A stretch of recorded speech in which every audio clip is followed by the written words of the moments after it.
Hi and welcome back to another look behind the scenes of the development of Operation Flashpoint Dragon Rising. Today we're going to be looking at, or rather listening to, audio.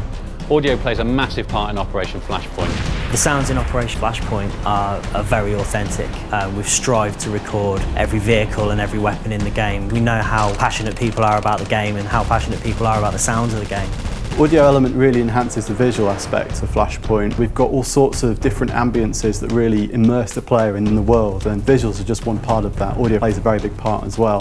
For example, when you're walking through a forest or patrolling a forest, you get ambient bird song, and the guys have actually gone out and found the animals that inhabit that part of the world to make sure it's authentic. Silence can be just as important as terrific noises. As you're moving through forests, you hear the audio, you hear the crack of twigs, etc. But as well as that, some of the vehicles that we have, you can even identify what they are just from the sound that they're making. We're allowed to mic up these tanks and vehicles with many mics just to get every intricate detail of doors opening, closing, engines, interior sounds of these vehicles moving, all of which you'll hear in the game.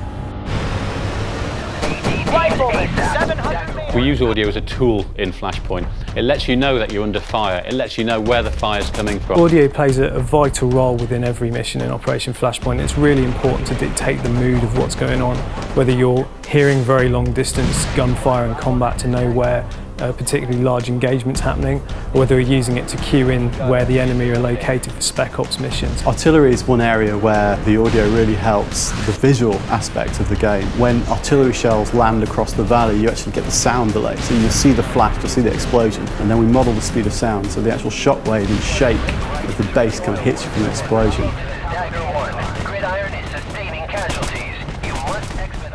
The sounds that we place within missions really do aid the player to find their way through the missions. They're going to know where a key installation is that the enemy have because they can hear it from a distance away.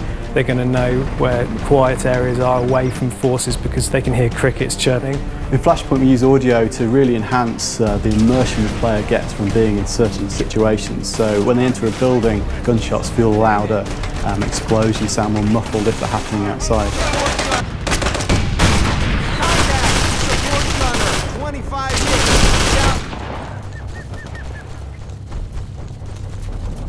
When someone's firing at you from 500 metres away or 1,000 metres away, it's an actual asset of that weapon being fired at that distance. It's not trickery, there's no filtering or EQ being applied.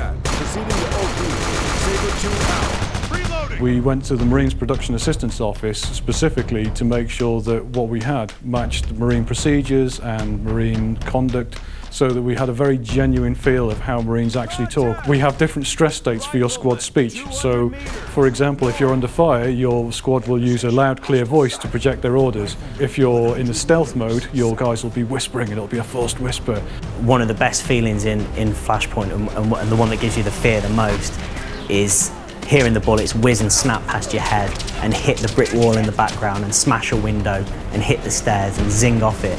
These things really make you panic, and it was one of the most important things to get into Flashpoint. And you think that when you start coming under fire and the PLAs start really suppressing you, you're not going to want to put your head up over those sandbags because one of those bullets could tag you and that'll be it.